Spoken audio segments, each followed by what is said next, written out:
I got three And Mr. Nelson is recording. really short pieces for you. I think they're all different. If they're not, somebody let me know. We'll throw a cookie at you. Just point that out to me. This one's called No Taxes, No Time.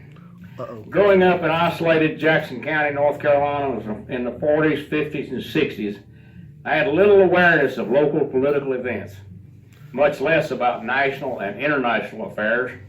My family was low middle class, but we paid our taxes.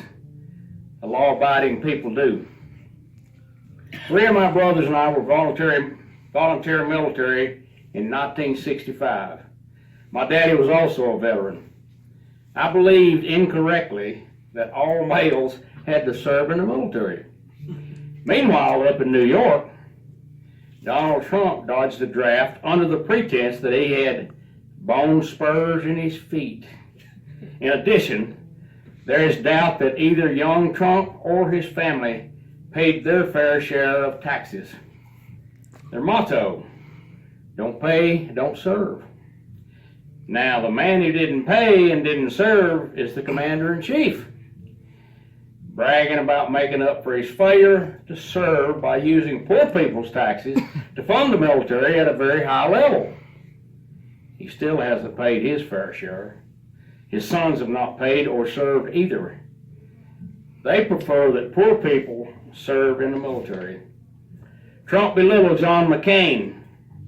He stiffed America's intelligence organization on which the armed forces rely. He sided publicly with three tyrants who pose a threat to democracy: Putin, and Salman. He advocates selling weapons to warmongers. He chooses to give nuclear technological info to those who conduct genocide. You don't have to be a veteran to be a competent president. You should, however, show proper respect to those who have served. There's a bumper sticker that says, all gave some gave all. Famous songwriter Billy Ed Wheeler wrote, you've got to give of yourself before you're worthy to receive. You think Trump is worthy? Remember, Trump gave nothing, no taxes, and no time. Amen. Amen. Yeah. I like that. I love that song. It's a great song. You're familiar with that song? God, that's a dandy. I met Billy Ed. Prime the pump. Yeah, you got to prime that pump. You got that. Must have faith and believe. And this one's by a pretty famous writer. It's called Force in my book that I published in 2005. My God, people, it's been out 16 years and it's already sold way under 1 million. Pretty good. Down through time, people have been very curious about our origin. During my lifetime, I've heard and read about creation by a living God as taught in the King James Version of the Bible. I've also heard and read about the theory of evolution as developed by Charles Darwin in a book called The Origin of Species. I just finished reading a very scholarly book entitled Evolution, Creationism, and Other Modern Myths by Vine Deloria Jr. Deloria points out that for centuries the debate and controversy have been between these two schools of thought, creation and evolution. He makes his point for the inclusion of catastrophism as an explanation for the destruction of many species and the development of others. It seems, however, that for a while to come, we will continue to polarize with the creation-evolution debate. This brings me to an observation that I made while reading, listening, and thinking about our origin. According to Genesis 1, there are 4 fairly distinct categories of things that interact. Those 4 things are time, God, resources, and people. When one looks at strict evolutionary thinking, it becomes clear that under that thinking, only 2 things exist.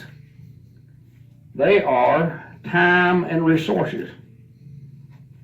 living and non-living resources.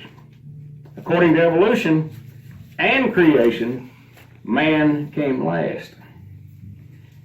It's likely that other people have observed this comparison of evolution and creation. I just wanted to show you what I thought out. And this next one's my favorite thing. I just came up with this last week, and it's really, really short, so don't worry. I don't know why I do this, We got time. but I get out on my walk, and really important stuff comes to me, and it comes in sometimes in really small packages. So I'm going to ask you, if anybody knows in this room now the major difference between a name brand cereal in a cylindrical box and a realtor's price listing for specified units of land. Anybody want to give it a shot?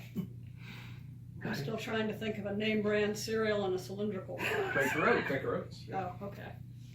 All right, This is very important now. all right. I want y'all to go away and at least remember the two things, whether you remember the question or not. Okay. One is Quaker Oats, and the other is Acre Quotes. Oh, oh, that's good. Smite you. I appreciate y'all listening to that. Oh, that's good.